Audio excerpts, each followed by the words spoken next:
Hey guys, Sean Media just want to do a big shout out to Rugby League Culture Lounge. All the best this year, 2020. Alright, oh yeah! Fuck!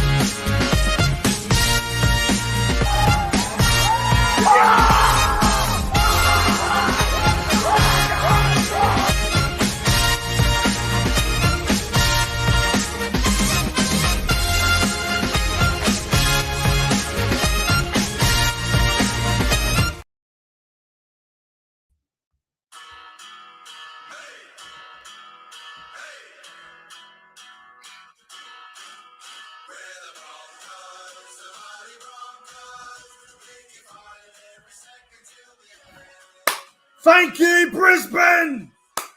Thank fuck! Yes! Thank you, Brisbane Broncos! Yes! Keeps us alive. Fuck, I'm in a good mood. Come on! Welcome back to the YouTube channel. My name is Nick from Australia. Welcome to the Saturday Football Review for round 26 of the NRL. Thank you, Brisbane Broncos, for beating the Canberra Raiders. Keep our season alive. All we got to do is beat the Panthers next week, which is going to be a fucking hard game, regardless of what happens with resting players or not. But this is big. This is big for the Cowboys. There are two scenarios now that can go our way. Option one, Roosters beat Rabbitohs next week. We beat Panthers. We play finals. Second option, which is the one that I am keen on the most, as you guys would be well aware of. Option number two, Roosters, Rabbitohs, doesn't matter. Cowboys beat the Panthers. Sharks beat the Raiders. We play finals. That's the one that I see happening the most. So it's big. Broncos winning is huge. So come on. And tomorrow, gee, I hope the Sharks beat the Knights. That'll be also very helpful for our season. But it's going to be interesting. Now, everyone's talking about, oh, Roosters have to win next week. Even if Roosters win, even if Roosters beat Souths next week, they might not even make the finals if the Cowboys win. So it's going to be crazy next week. But ladies and gentlemen, welcome to the Saturday Football Review. If you're new around here, don't forget to like the stream and subscribe to the channel. We are always live on the channel for post-game reviews every single day.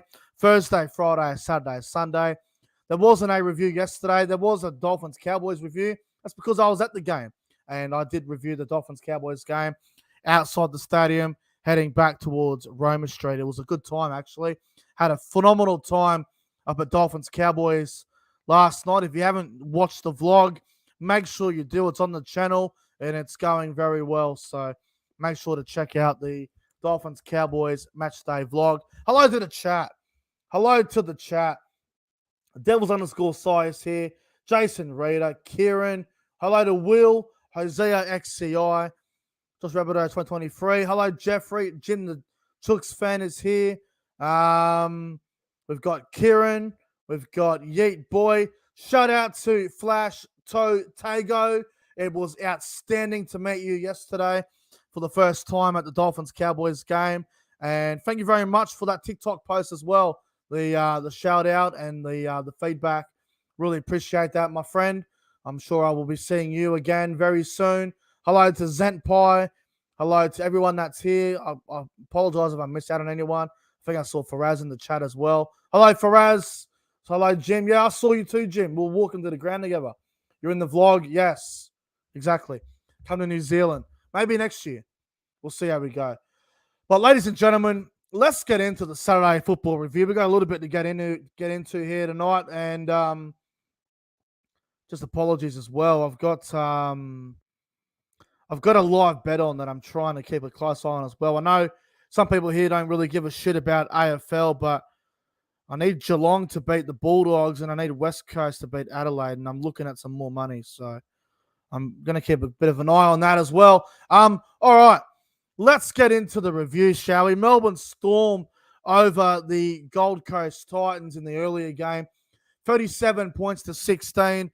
The return of Ryan Pappenhausen. This was a huge event, obviously, down there in Melbourne. I want to give a shout out to Luke Melbourne Storm fan. I know he was at the game. Hope you had a good time, Luke.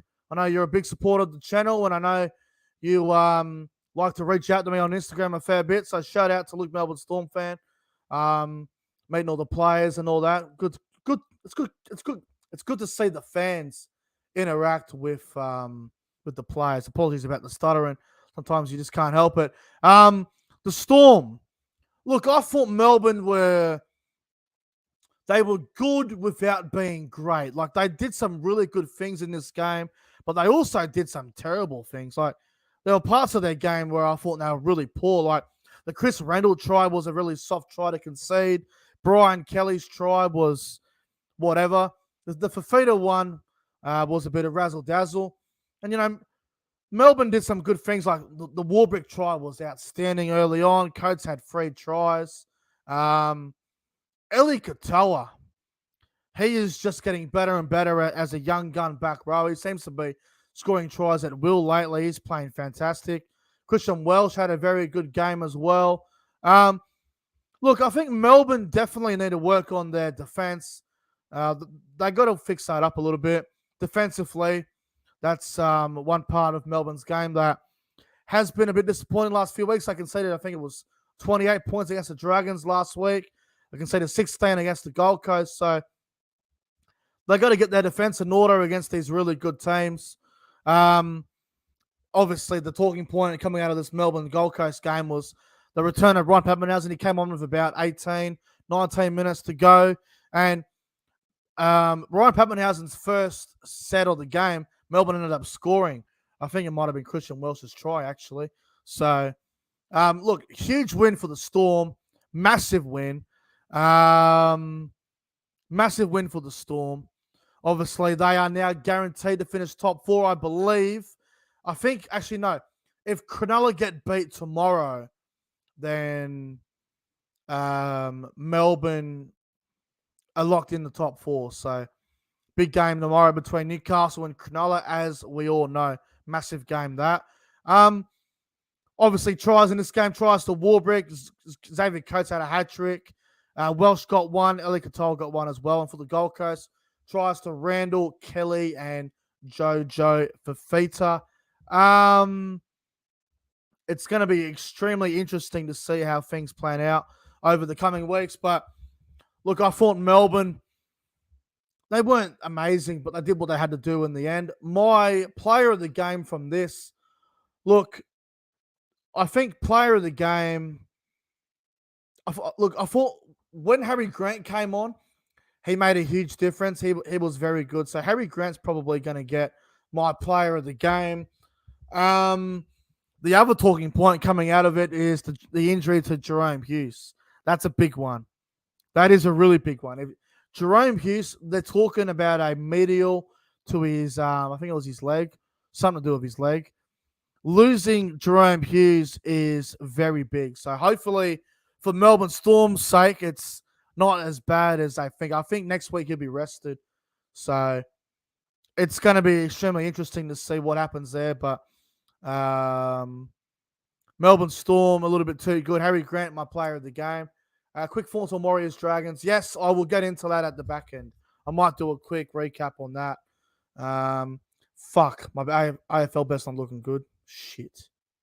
Fuck. That's annoying. Anyway, I'll keep a close eye on that as we get into it. Bellamy played down the injury. Yeah, I haven't seen the press conference. I usually watch press conferences after all the games, but obviously I do my reviews first, so I'll check it out later on. The middle game was Super Saturday. Roosters over the Tigers, 32 points to 8. Roosters can consider themselves very, like, obviously they'll be very happy, but they got a lot to work on, man. Like, what's the go with the Roosters?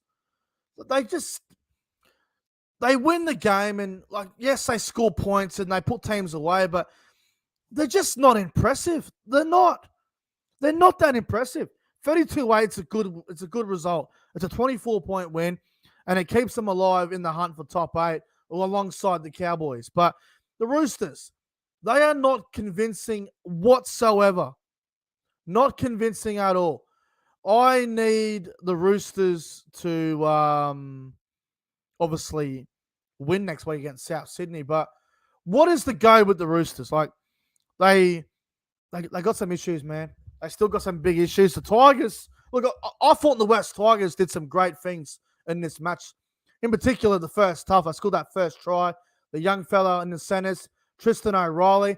I thought he was very good tonight. Then they just fall apart. I don't know what the hell happened there. Tries to Sam Walker. It was great to see Sam Walker back for the Roosters tonight. He had a very good game. He got whacked a few times. I thought he was going for he went for a HIA. Then he came back, and then I thought he was injured towards the end of the game, but apparently he's okay. So that's good to see. Daniel Tupou, another good game from him. Obviously the big one too. Manu, hamstring. Big loss. If Manu's out for a few weeks, that could be it. Because obviously next week's do or die. Manu, a bit of a hamstring strain, so he could be out next week. That's going to be interesting to see how that all plans out. So Suli went to fullback and did a great job anyway. Tedesco, he'll be back next week, so that's a big one for the Roosters. Obviously, the other big talking point, the Jared Waerea-Hargreaves hit. I think he'll get suspended for sure. Now, I know there's been a few people on social media that are saying that Hargreaves should get off. Shouldn't be, he'll just get a fine. He's got to be suspended for it. It was dangerous. It was late. It was cheap. It was ridiculous. So I think Hargreaves needs to be suspended for what he did. It was a really dumb dog shot. It really was dumb. So we'll see what happens there with Hargreaves. Anyway, so the tries from the game, obviously Sam Walker, Tupou, Terrell May, Joseph Suaalii, and Victor Radley. And for the Tigers, a try to Tristan Riley. My player of the game from the Roosters-Tigers game, look, I don't want to kiss his ass, but Sam Walker had a very good game tonight. His return game, scored a try. I thought Walker played really well. So I'm going to give Sam Walker the player of the game in his return match. So well done to Sam Walker. Well done to the Roosters. Really big win. So good on him there. And the final game, Broncos 29, Raiders 18. Now, the Raiders, they are under a lot of pressure now to keep their finals chances alive. Next week for them, it's simple. Win and you're in. Lose, you'll be out. If the Raiders, if the Roosters or Cowboys win, the Raiders will be out of the 8. So, really big game for Canberra next week against Cronulla. But if Souths and Penrith win next week, the top 8 will stay the same, I'm pretty sure. So, lots of scenarios that can still take place here. Now, the Broncos, obviously no Patrick Carrigan, no Adam Reynolds, no Warriors. I thought the Broncos were terrible for probably 80% of this game. They were not great tonight. They obviously got a couple of tries down that right-hand side through Cobbo. Canberra were very competitive, but they got some issues, the Raiders. I've been saying it for weeks. They struggled against bottom 4 teams. They barely survived the Dragons. They barely survived the bloody Bulldogs. They barely survived the West Tigers. They just haven't been convincing. They just have not been convincing whatsoever. Obviously, a few injuries. Ezra Mann had a sore knee, but I think he's all good. Payne Haas had a finger problem or was something. I think it was a dislocated finger. But we all know he'll be fine. The Broncos tonight were very average, but they still found a way to win. That's what these elite teams do. These teams in the top 4, they just find a way to win. Ezra Mann stood up. Reece Walsh was outstanding. Cobbo had a great game. The Broncos just find a way to win. No Reynolds, no Carrigan, no Warriors. A little bit disappointing that Corey Oates couldn't score a try in his 200th game. That was a little bit disappointing. But anyway, sometimes you just can't help it. Now, the poor old Raiders, they made some massive gambles in this match before kickoff. They put Jack White into left center. They put Rapana to fullback. Sebastian Chris to left wing. They put Tarpanay on the bench. They put Jared Croker on the bench. No, Tarpanay started. Sorry, Papali was on the bench. What the hell? Like, I know you need Whiten to play. Jack Whiten was nowhere near fit tonight. So I'm not going to blame Jack Whiten for the loss. But my God. What on earth was that? Jack Whiten at left center was a terrible, terrible decision. Yeah, I see. Yeah, the AFL multi's fucked. That's annoying. You son of a bastard. Well, hopefully West Coast win. But multi's fucked. Geelong let me down. Yeah, so disappointing from the Raiders. They had a lot to play for. It was the Canberra Raiders. If they win tonight, they're locked in the top 8. But no, they lose at home. Last home game of the regular season. They allow the Broncos to have a really good last 12 to 13 minutes, and that ended up being the deciding factor. I just thought the Raiders, they showed a lack of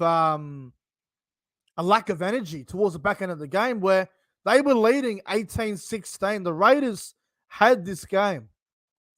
And they allow Cobbo to score. Obviously, the sin bin to Jordan Rapana was, again, was it a trip? Wasn't it a trip? It was one of those 50-50 calls. But I think they got it right in the end. I think the Rapana sin bin was the right decision.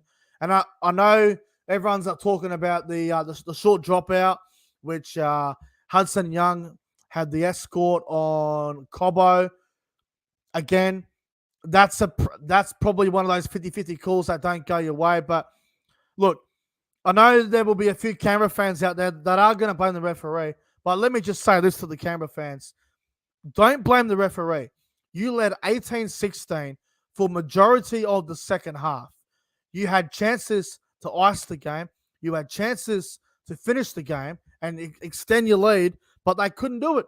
They failed to execute on their opportunities. They defended really well for quite some time, but Canberra have got themselves to blame. They didn't score a single try, in the second half. Obviously, they got a penalty goal early in the second half, but the Canberra Raiders, the reason they lost this game is not because of a 50-50 call where it was an escort off a short dropout, and not because of a route on a trip, or maybe it wasn't a trip. Call it what you want. The reason Canberra lost this game was because they didn't score a single point. They didn't score a single try in the second half. So that is why Canberra lost. Brisbane, they came home strong, and they ended up getting the 2 points. So good on the Broncos. They did us a favour too tonight. So well done. Look, the tries, obviously, Cobbo had a hat-trick. Staggs had one. Ezra Mann got one, and Reece Walsh got one at the end. And tries to Matt Frawley, Kotrick, and Hudson Young for the Canberra Raiders. My player of the game in that one, Reece Walsh. Player of the game. I know people don't want to talk about Reece Walsh, but Reece Walsh was easily the best player on the field. So I'll give him the player of the game. And, while I'm at it, I'll just do a little quick recap over the Warriors-Dragons game from last night. Now, I'm not going to lie. I didn't see a lot of the Warriors-Dragons game. It was a really average game from what I've been told from people that watch the game on a regular basis, like every game like I do. The Dragons were a little bit unlucky. Obviously, the kickoff no try to Zach Lomax was really tough. I thought that was a try. You can't, okay, Lomax may have tapped the ball forward, but I don't think that was an intentional tap forward. I think that was one of those ones where it was like a bit of momentum off the kickoff. Anyway, that was a tough call for mine.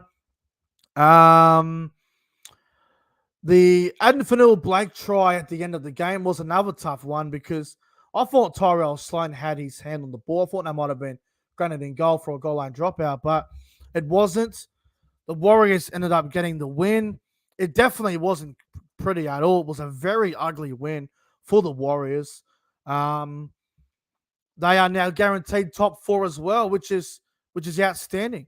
It's great to see the Warriors.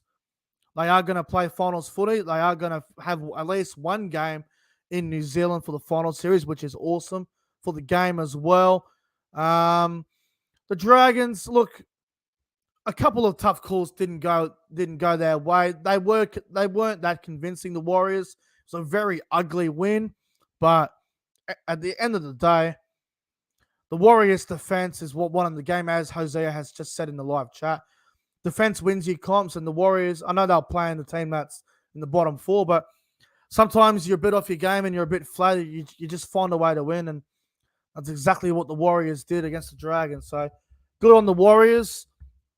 My player of the game, again, I didn't see a whole lot of it, but I thought Fanil Blake, he ran for 225, 226 meters, something ridiculous like that. So I'm going to give Fanil Blake the player of the game in that one. And well done to the Warriors. We'll see if they rest players or not next week. That'll be interesting to see what happens there. But anyway, guys, that's going to wrap up the Saturday football review. I hope you guys enjoyed the review. If you did, don't forget to leave a like and a subscribe to the channel. Thank you very much for watching. If you haven't checked out the Dolphins-Cowboys matchday vlog, then make sure you do. It's probably one of my favorite vlogs that I've ever produced on the channel. So make sure you go and check that out if you haven't already. And once again, thank you very much to everyone that said hello to me last night and that featured in the vlog. So shout out to Will and shout out to Flash Tago as well, and everyone that I saw that was there last night. But anyway, guys, that concludes the Saturday football review. And I'll see you guys tomorrow. I'm going to live stream Newcastle versus Cronulla tomorrow. So stay tuned for that. Have a phenomenal Saturday night. And I'm off. I'm going to go watch the ending of this West Coast game, and I'm going to go chuck on the Premier League tonight and the Super League. There's so much sport happening. I'm out of here, guys. Have a great night.